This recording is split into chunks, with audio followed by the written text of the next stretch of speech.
Modern Guitar School ist online. Ich begrüße euch ganz herzlich. Mein Name ist Christian Moser.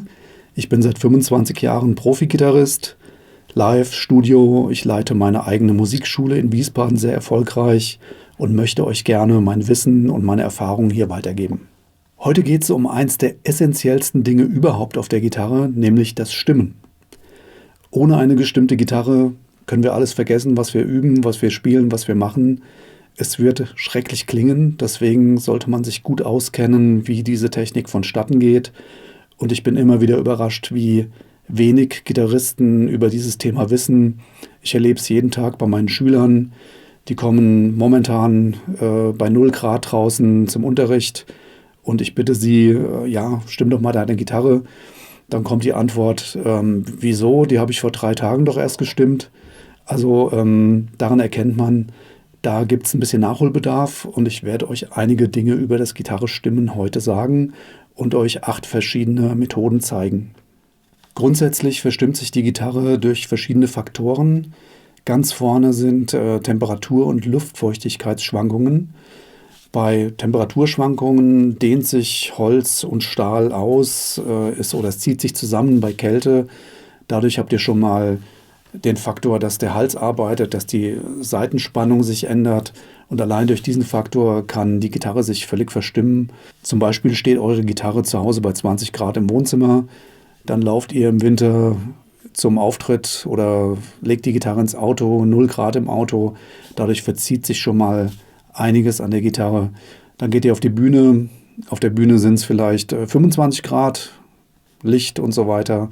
Es verstimmt sich wieder. Also das sind alles Faktoren, die alleine schon ausreichen, um die Gitarre zu verstimmen. Ein weiterer Faktor ist das Aufwickeln der Saiten. Wenn ihr also hier oben viel zu viele Windungen drum macht, dann kann dieser Batzen von den Saiten verrutschen. Das kann auch zu Stimmproblemen führen. Genauso, wenn ihr zu wenig Windungen drum macht, dann kann durch die Saitenspannung die Saite oben aus dem Loch herausrutschen. Saitenalterung, ein weiteres Thema. Irgendwann hat eine Saite sich ausgelenkt und hat sich gedehnt und schwingt dann irgendwann krank. Das kann auch zu Stimmproblemen führen. Also solltet ihr regelmäßig die Saiten wechseln, um dem vorzubeugen. Ein weiterer Faktor, der Sattel. Das habe ich in meinem Workshop E-Gitarre optimieren schon ausgiebig angesprochen. Der Sattel ist ein Reibungspunkt. Die Saite ist unter Spannung. Sie muss beim Nachstimmen hier oben durch die Kerben des Sattels rutschen. Tut sie das nicht, aufgrund eines zu eng gefeilten Sattels bleibt sie zum Teil hängen und kann dann während eurem ersten Bending oder so zum Beispiel rausrutschen. Da werde ich euch auch eine Technik zeigen, wie ihr dem vorbeugen könnt. Die Mechaniken spielen auch eine große Rolle. Haben eure Mechaniken hier oben Spiel oder sind locker? Das erlebe ich auch ganz häufig. Die sind ja hier oben festgeschraubt. Durch die ganze Vibration der Gitarre lockern sich auch irgendwann die Schrauben da oben. Ihr solltet das also ab und zu mal nachziehen, denn eine lockere Mechanik hat Spiel, bewegt sich und eure Stimmung ist auch hinüber dadurch. Was ich euch hier erzähle, gilt für Western-Gitarren und auch für elektrische Gitarren im gleichen Maß. Die Spielweise ist natürlich auch ein Aspekt, der zu Verstimmungen führen kann. Wenn man sehr weite Bendings macht oder wenn man hart anschlägt, ist das eine große Belastung für die Saite, muss sie aber eigentlich aushalten. Also wenn alle Aspekte, Stimmmechaniken, Sattel und Saitenhalterung intakt sind, dann sollte die Gitarre oder sie muss es eigentlich mitmachen, dass man extreme Bendings spielt. Ansonsten ist da irgendwas faul. So, okay. Ich würde sagen, wir fangen mal mit dem Polytune an. Das ist ein Clip-Tuner. Den klippt man an die Gitarre. Das Prinzip ist, er hat ein Piezo und fühlt quasi die Vibrationen des Instruments, also spürt über Vibrationen den Ton und nicht über ein Mikrofon. Hat den Vorteil, ihr könnt bei einer lauten Umgebung auch stimmen. Also wenn jetzt zum Beispiel der Schlagzeuger gerade am Spielen ist oder andere Saiteninstrumente, juckt den Tuner nicht. Ich habe alle möglichen Fabrikate ausprobiert. Der Polytune von TC Electronics ist mit Abstand der beste. Er ist nicht der billigste von allen, aber wie Mama schon immer gesagt hat, wer billig kauft, kauft zweimal. Also kauft einmal gebt ein bisschen mehr Geld aus, TC Electronics, Polytune, und ihr habt ein super Display, eine extreme Stimmgenauigkeit, zuverlässiges Gerät, arbeitet wirklich super. Ich zeige euch das mal, es wird hier oben angemacht, an der Kopfplatte wollte ich schon sagen, am Kopf des Tuners. Dann klippt ihr es irgendwo dran ans Instrument, eigentlich egal wo. Ich versuche das hier mal mit der zweiten Kamera einzufangen. Ja, und dann geht ihr die Saiten durch. Die E-Saite, seht ihr, ist ein bisschen zu tief. Dreht sie so lange, bis ihr die beiden grünen Striche an den Seiten habt. A-Seite etwas tief. Die D-Seite passt. G-Seite passt. Die B-Seite etwas tief. So, und die E passt auch. Wir simulieren mal gerade eine Seite, die zu hoch ist. Wie ich vorhin schon gesagt habe, wenn ihr zu hoch seid, stimmt erstmal unter den Ton. Zieht an der Seite und kommt von unten in den Ton langsam rein, bis er passt. Genau. Dann könnt ihr nochmal an allen Seiten kurz ziehen. Rechte Hand, bisschen ziehen. Vielleicht noch einmal durchgehen. Und hier zum Beispiel hat sich die G nochmal ein bisschen verabschiedet. So. Okay. TC Polytune. Der beste Cliptuner. Ich mache euch die Links unter das Video. Da könnt ihr die ganzen Sachen finden. Stimmmöglichkeit Nummer 2. Der Bodentuner von Boss. TU2. Unzerstörbar, total präzise und stimmgenau. Also alles, was man braucht für alle Jungs und Mädels, die gern Pedale spielen. Ich zeige euch das mal hier mit der zweiten Kamera. Ist auch ein chromatischer Tuner, das heißt, er erkennt jeden Ton. Ihr müsst also ab und zu mal darauf achten, welche Seite überhaupt stimmt. Nicht, dass ihr auf einem falschen Ton seid. Dann stimmt ihr wie eben schon simuliert. Ich habe die Gitarre nochmal leicht verstimmt und komme hier in die Töne rein. Er erkennt automatisch den Ton, den ich haben will. Und die zwei Pfeile links und rechts leuchten, wenn ich in der Mitte bin. Ganz einfache Methode. Er unterbricht auch, gerade bei Live-Gigs, sehr schön, wenn ihr hier drauf tretet. Jetzt habt ihr Signal zu eurem Verstärker. Tretet ihr drauf, seid ihr gemutet. Auch toll für Gitarrenwechsel. Drauftreten und ihr könnt die Gitarre umstecken. Hier seht ihr im Gegensatz nochmal die etwas altertümliche Variante. Ein nicht chromatisches Stimmgerät von Korg. Das erkennt tatsächlich nur die Töne eurer Gitarre.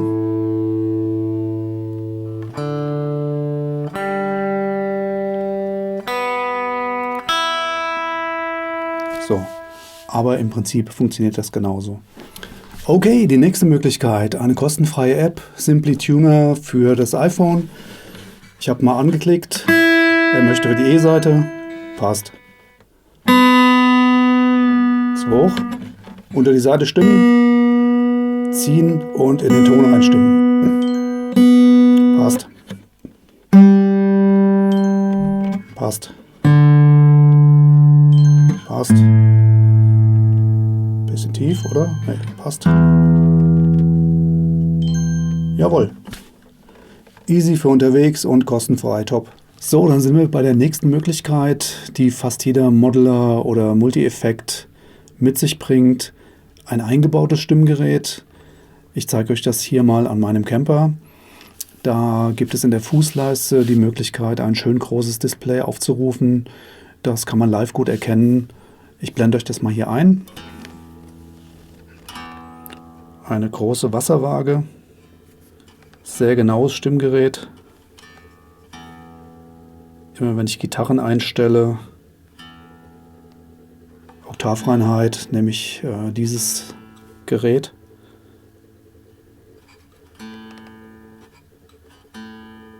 Centgenau und gut zu erkennen.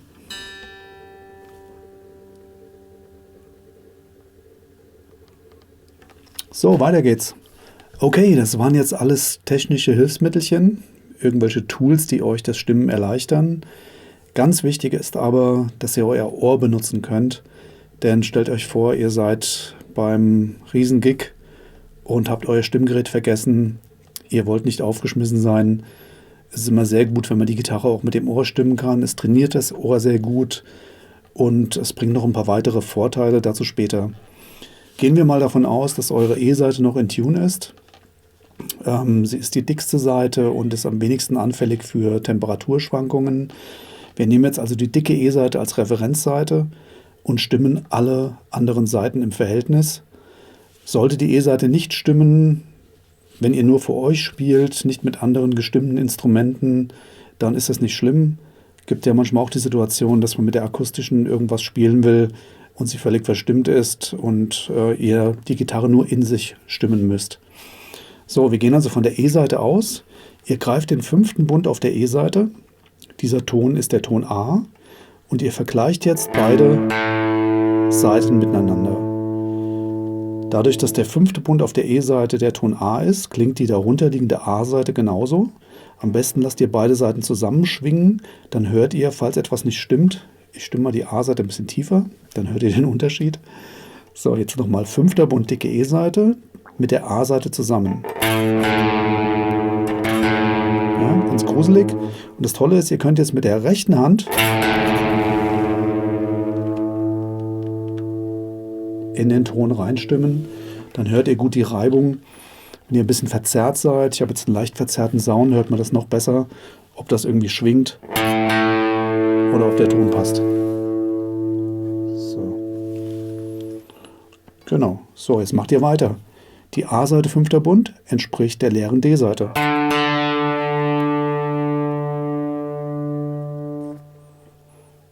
Die D-Seite 5. Bund entspricht der G-Seite. Jetzt kommt eine Ausnahmestelle. Der 4. Bund auf der G-Seite entspricht der leeren B-Seite.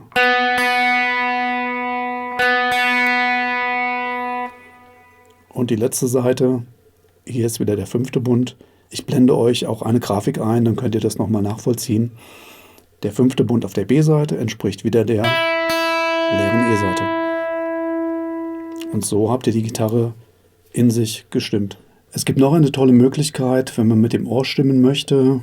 Die bevorzuge ich eigentlich auch, weil man hört die Verstimmung noch besser. Ist das Stimmen über Harmonics, also Obertöne. Die findet ihr, wenn ihr im 5. Bund auf der E-Seite leicht berührt, genau über dem Bundstäbchen und anschlagt, kommt dieser Oberton. Dieser Oberton entspricht dem Oberton auf der A-Seite im 7. Bund. Könnt ihr zusammenklingen lassen. Jetzt habt ihr also die A-Seite ins Verhältnis gebracht. Ich verstimme die A-Seite, damit ihr nochmal hört, wie die beiden Töne ineinander reiben. Wenn es nicht stimmt, das könnt ihr hochdrehen und ihr merkt, die Schwingung der beiden Töne gegeneinander wird immer langsamer, je näher ihr an den gleichen Ton kommt. Irgendwann verschmilzen die Töne in einen Ton. Dann seid ihr genau in Tune. Ja, jetzt macht ihr weiter. Der 5. Bund auf der A-Seite, Oberton, entspricht dem 7. Bund auf der D-Seite. Ihr hört also, die beiden Töne klingen genauso. Nun der 5. Bund auf der D-Seite entspricht wieder dem 7. Bund auf der G-Seite. Für die B- und die E-Seite nehme ich eine andere Methode. Ich gehe wieder zurück auf die Ursprungsseiten, denn falls ihr einen kleinen Stimmfehler drin habt, würde der sich immer weiter nach oben summieren. Die B-Seite stimme ich mit dem Oberton 7. Bund E-Seite, das ist ein B, und vergleiche damit die leere B-Seite. Ihr könnt auch den 12. Bund auf der B-Seite nehmen, ist ebenso ein B, nur eine Oktave höher.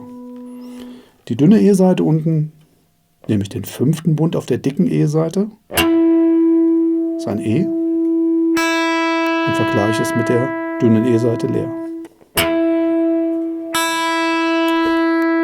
So, nochmal schnell durch.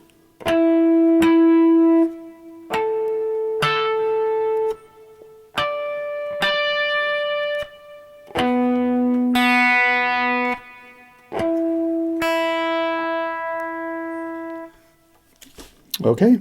Habt ihr keinen Referenzton und spielt zum Beispiel mit einem Pianist zusammen, das Piano ist gestimmt, hoffen wir mal, könnt ihr natürlich auch ein altes, aber gutes Tool nehmen, nämlich die Stimmgabel. Das ist eine Stimmgabel, schwingt in 440 Hertz. Die könnt ihr anschlagen, zum Beispiel hier so gegen eine Tischkante, gegen das Instrument halten. Ich hoffe, man hört es im Mikrofon. Und das ist der Ton A.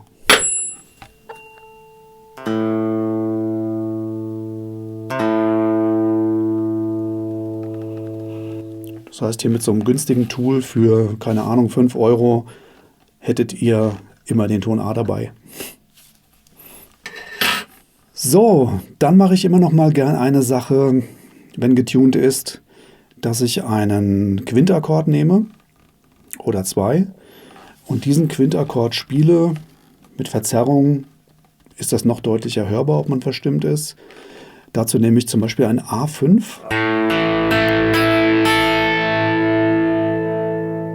und greife ihn mit den Tönen A, E, A, E, A. Da hört ihr wunderbar, wenn da was nicht stimmt. Ich verstimme mal zum Beispiel die D-Seite.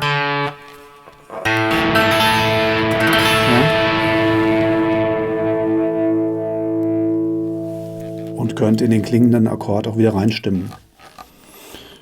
Jetzt ist die E-Seite nicht gestimmt, dafür gibt es aber die Möglichkeit von einem E5.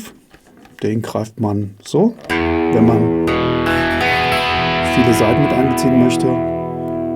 Da das gleiche E, B, E, B, E. Eigentlich nur ein Zweiklang. Und da hört ihr auch wunderbar, wenn eine nicht stimmt. Nehmen wir nochmal die G-Seite raus, mal so hoch.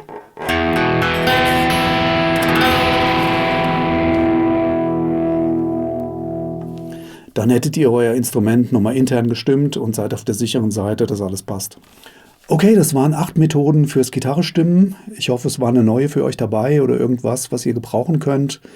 Wenn das so ist, gebt mir ein Like, abonniert den Kanal, würde mich total freuen, wenn das Ganze noch mehr in Umlauf kommt hier mit dem Kanal. Und ich verabschiede mich bis zum nächsten Mal und sage bis nächste Woche.